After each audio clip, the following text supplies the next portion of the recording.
HIV is a terrifying disease. It does not kill a person right away. Instead, it quietly attacks the immune system, little by little. The body is still there, life still goes on, but deep inside, thousands of defensive walls are slowly collapsing. So maybe we should ask a question. If we turned back the clock tens of thousands of years to a time when humans still lived in caves, hunted with stone spears, and had never even heard of writing, could prehistoric humans have had HIV? Most people think of HIV as a modern disease. The first recorded cases only appeared in the 20th century. HIV prevention campaigns, antiretroviral drugs, and the stories of the AIDS pandemic all belong to a world that feels very close to our own. However, HIV came from a much older kind of virus called SIV, short for simian immunodeficiency virus.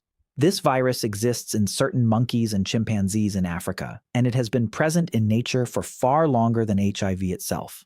Before the first pyramids were ever built, SIV already existed. Before humans learned how to farm, SIV already existed. And when the first hunter-gatherer groups were wandering across ancient grasslands, SIV was very likely out there somewhere in the natural world. If the ancestor of HIV existed long before civilization appeared, could prehistoric humans have crossed paths with it? Prehistoric humans did not live separately from nature. They hunted animals. They had no steel knives, no medical gloves, no concept of bacteria or viruses. They butchered animals with rough stone tools. They came into contact with blood, organs, and bodily fluids almost every day, especially when they handled the blood or tissue of infected animals. In many parts of Africa, humans hunted primates such as monkeys and apes. Scientists believe HIV emerged when a virus from primates crossed over into the human body. That means a prehistoric human could absolutely have been exposed to ancient viruses related to HIV. But that leads to an even bigger question. If the virus could enter the human body thousands of years ago, why did HIV not become a pandemic in prehistoric times? A virus jumping from animals to humans does not mean it will survive in humans for the long run.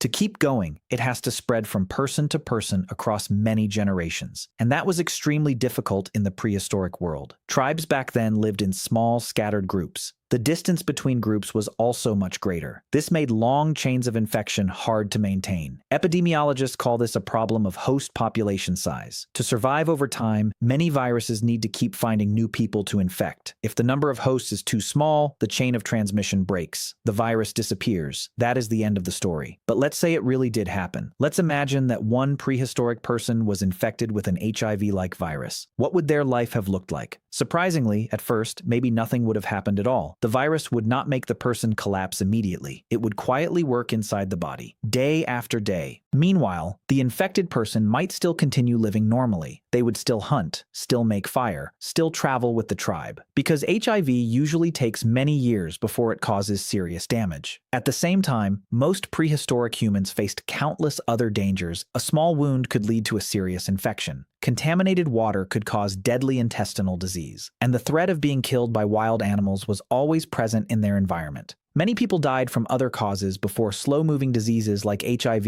Prehistoric humans did not live in a world without disease. In other words, if HIV is a predator that plays the long game, then the prehistoric world was full of predators that moved much faster. The ancient relatives of HIV existed long before civilization appeared, and it is very possible that our ancestors once crossed paths with them. But in the world of prehistoric humans, HIV was not the ruler. It was only one tiny threat among countless dangers waiting out there. However, over time, everything began to change. Humans built villages, then cities, populations grew, communities became more crowded, people came into contact with one another more often. For the first time in history, a virus was no longer trapped inside one small group of people. It could keep moving. What had once been a dead end for the virus now became a massive network. That is the difference between the prehistoric world and our world. It was not that HIV suddenly became more dangerous. It was that HIV finally got the chance to spread.